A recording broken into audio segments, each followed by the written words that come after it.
guutuu waliin waliin obboleessummaa malee obboleessummaa malee waa'ee jaalalaa waa'ee jaalalaa tokko tokko gidduu keenya hin jiru. hin jiru. Nan dhunganne Nan dhunganne anis hin dhunganneen anis hin dhunganneen waliin hin bullu. hin bulle. Waa tokko gidduu keenya hin jiru. Waa tokko gidduu keenya hin jiru. Yoo wanni tokko gidduu keenya jiraate Yoo wanti tokko gidduu keenya jiraate jaalalaa wal nan agarsiisin, jaalalaan wal agarsiisin, nagaan nan bulchin, nagaan nan bulchin, nagaan nan oolchin. nagaan nan oolchin. Anaaf murtii guutuu gidduu Anaaf murtii guutuu gidduu wanni tokko hin jiru. wanti tokko hin jiru. Maali kana farsamaa ture footoo keessan? Ofii guddinni ijoollee manaati. Lato guddisu. Ayyaanfi. Gandummaa no. Gandummaa miti. Maal bareenni nuyi dhukkubatee shaklak yoo isa jettanis.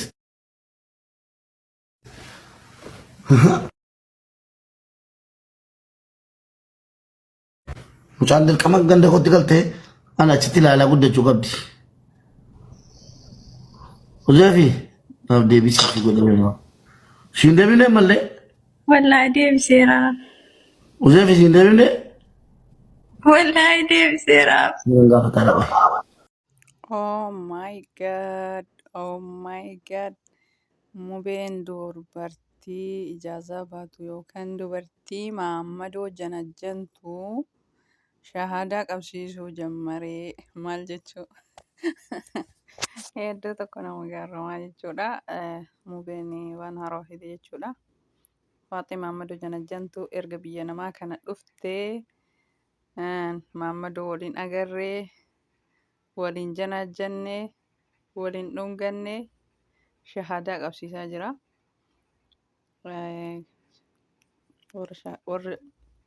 Warra ijaazaa ba'e bilaasha shahaadaan qabsiisinii kan mana madaamii jiru yoo abbaan ofii fedhe malee yookaan yoo dirqii ta'e malee kan naamusa qabu mana xalabaa keessaa Maammadoo arguu hin danda'u jechuudha. Kan mana xalabaa waan jiruuf madaamiin ittiin dhiistu jechuudha. Akka barbaade bahee akka barbaade deebi'u. Kan ijaazaa bahee garuu sanii rabbumatu beeka. Allahu aalam. Nama marallee miti kan naamusa qabullee hin dhabamu jechuudha. Sanii Allahu aalamii kan naamusa qabullee hin dhabamu ijaazama baheetu hiriyootuma dubaraa wajjin ijaazaa bahee dalagatee manatti kan deebi'ullee hin dhabamu. Walaakin kan Maammadoon osoo waliin argine warri ala bahee jiraatu hin jiru. Akkasii rabbi heeriyaa godhu. Abbaan yoo naamusa qabaate yoo adaba qabaate rabbiillee isa eegaa. Rabbi gadi immoo abballeen of eegaa jechuudha. Maaliif maqaa ofiitiif maqaa maatii ofiitiif maqaa biyya ofiitiif jechuudha kabaja ofitti godhaa jechuudha. Akkasisaniif Mubeen shahaadaa qabsiisaa jira.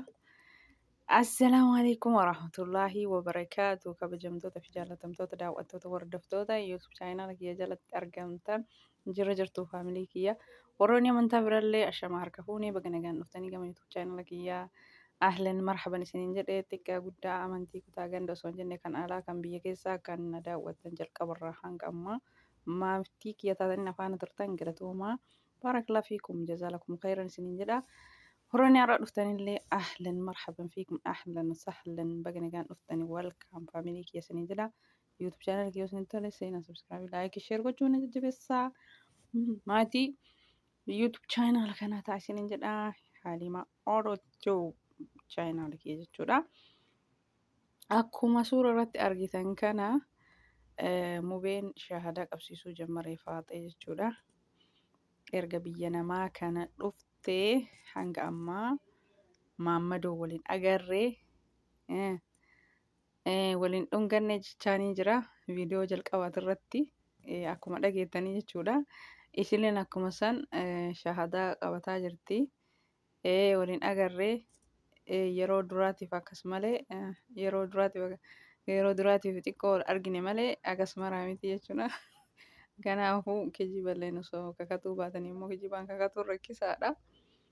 Saniif wallaahi rabbiin hunduma kennaa nama naamusaan maqaa ofii eeggatee maqaa biyya ofii eegee maqaa maatii ofii eegee akka biyya baheetti naamusaan kabajaan biyyatti galuu rabbi nu haa taasisu.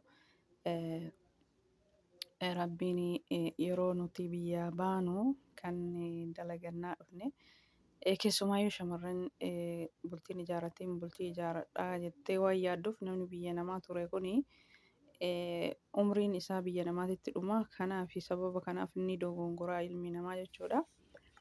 Saniif mubeen shahaadaa qabachiisaa jira hunduma namaatu jechuudha. Akkasuma dubartii jaalalaan isarraa dadhabsiistullee shahaadaa haa qabsiisu jechuudha. Takkaallee yoo inni shahaadaa qabsiisu argee jira. Viidiyoo isii asirratti daawunloodiin goone malee takkaallee shahaadaa qabsiisee jira.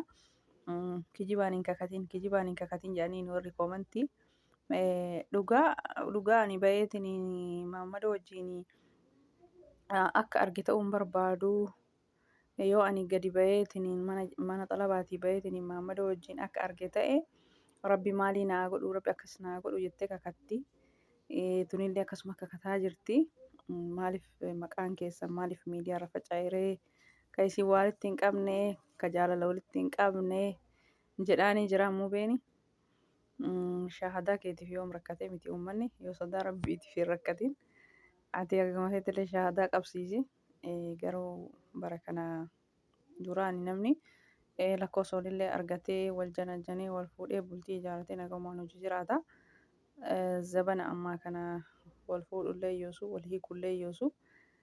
Kanaaf mubeen shahaadaa qabsiisaa jira. Boru na fuudhee boru na gatee qilleensarraa hin jaalanne feesbuukirraa hin jaalanne akkasuma tiiktookirraa hin jaalanne wal fuudhullee ji'uma takka wal hiikullee ji'uma takka amma yeroo ammaa kana kanaaf akkas ta'e. Kanaafuu obsaniitumaa yoo itti heeruman malee amma janajjanaa badhee itti heeruman kana janajjanee badhee miidiyaarraa waan argateef miidiyaamarra hiikaa jechuudha yeroo ammaa kana.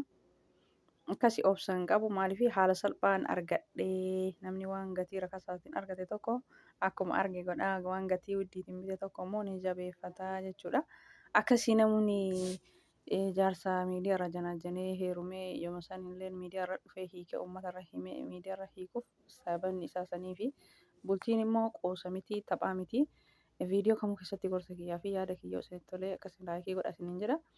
Bultiin qaldii miti jechuudha. Bultii yoo bultii ijaarratan awwaluma osoo hin ijaarratin itti yaadanii ijaarratanii bultii akkasii itti gadhaabbatee ta'uu qabaa yookaan yakki nama kanaa lagizaa wajjin jiraachuuf fuudhaa wanni akkasii hanjaa birriin kan shamaraati wanni hundi kan shamaraati.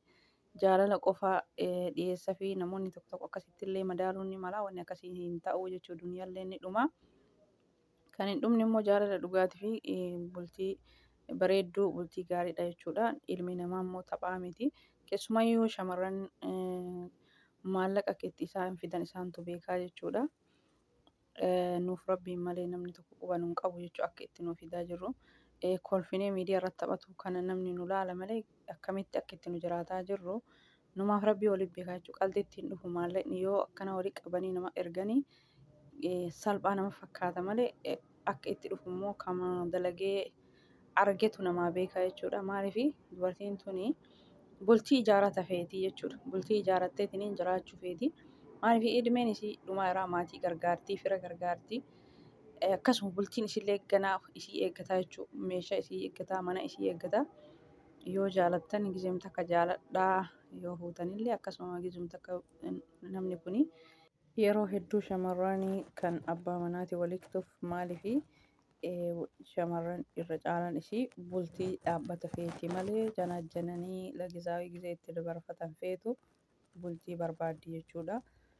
Akkasuma dubartiin irra caalan isii nama jaalatteetini bakka nama jaalattisan nama dhabuu hin feetu jechuudha. Maaliif zalaaqiyaa nama sun wajjin jiraadha jettee gaafuma sitti dabalamtu keessumaayyuu namni biyya namaatitti gubate kuni bultakkee bultii isa dhaabbataa ijaaree nama wajjin jiraatuu barbaada malee lagizaawii namatti fayyadamanii borummoo wal lolanii walii kusanii hin barbaadu jechuudha. Kanaaf jana jana gizee dabarsaa irra caalan isaa jechuudha.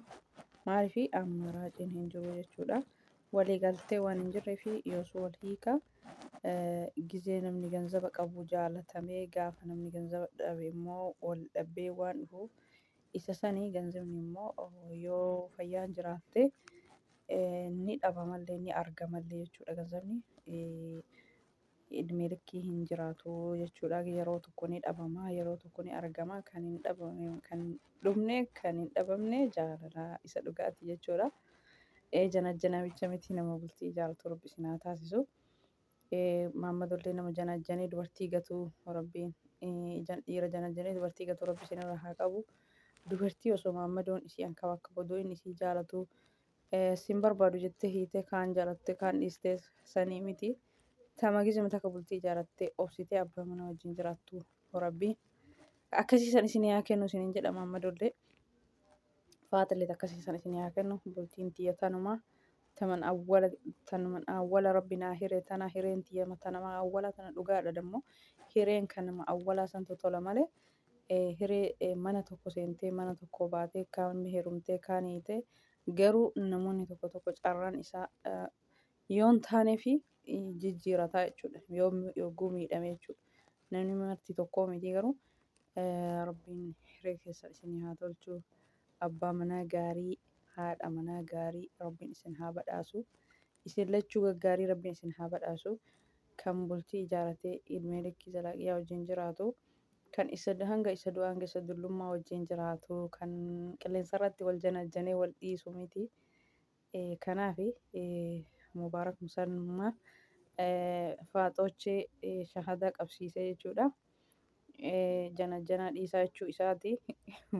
Wanni kakachiisuu fi janajjanaa dhiisaa kan faaxoochee fi maammadoon janajjanaa dhiisaa janajjanaa qilleensarraa ka feesbuukii ka tiiktookii ka telegiraama ka miseenjaraa ka iimoo janajjanaa qilleensarraa dhiisaa kan qaama wal arganii bultii isa dhugaa kan isa dhumaa hanga isa jireenyaa isa xumuraa wajjiniin jiraatan kan boruuf nama barbaadu jechuudha. Kan lagizaayii janajjanaa jaalalleetiyyaa jedhee gizee nama dabarfatu osoo hin taane kan boruu bultiif nama barbaadu yoo akkasiisanillee janajjantanii jaarsummaa warra ergatee nikaa isin hidhatee boruuf isin barbaade osoo tokko tokko nikama nama hidhatee tinaan maallaqa as ergi namaan jedha osoo fuudhettuu manatti nama hin galin jechuudha.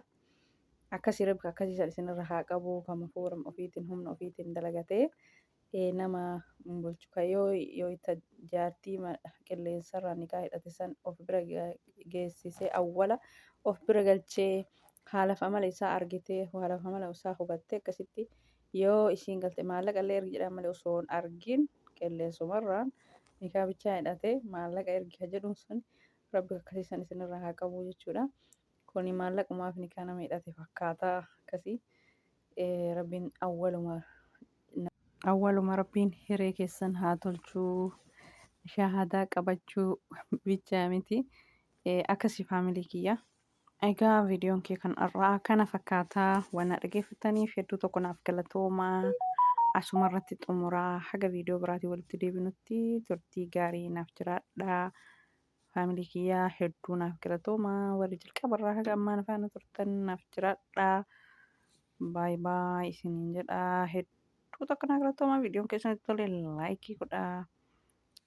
Turtii gaarii haga viidiyoo biraatii walitti deebinutti baay baay.